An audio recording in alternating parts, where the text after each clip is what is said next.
কমলগঞ্জ উপজেলার Munshibazar post office সড়ক এবং ভিতরবাজার সড়কে দীর্ঘদিন থেকে পানি নিষ্কাশনের সুব্যবস্থা না থাকার কারণে অল্প বৃষ্টিতে জলাবদ্ধতার সৃষ্টি হয়েছে।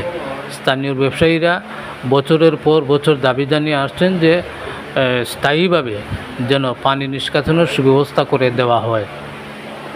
পানির বিষয় গিয়ে বর্তমান যে কমিটি তৈরি হয়েছে এর কাছেও আমরা আবেদন করছি যে আমরা সামনে প্রচুর পরিমাণে পানি জমি দেয় গিয়া পানি নিষ্কাশনের একটা ব্যবস্থা করার লাগিয়া, কিন্তু ওনারাও এখন পর্যন্ত কর্মকর্তারা হয়তো এটা একটা সুন্দর পরিকল্পনার মাধ্যমে এটা পানি যাতে নিষ্কাশন হয় এটার ব্যবস্থা করতাম।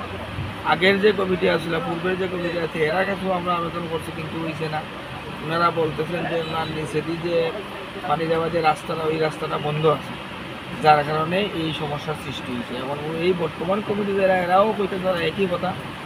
তো আসলে আমরা যারা এই এলাকার বাসিন্দা বা দোকানদার আসলে আপনার খুবই সমস্যাও, কিন্তু আসলে আমরা কোনো সুরাহ পাইলাম না। আশা করবো এই জায়গাতে একটা সুষ্ঠু সমাধান হয়।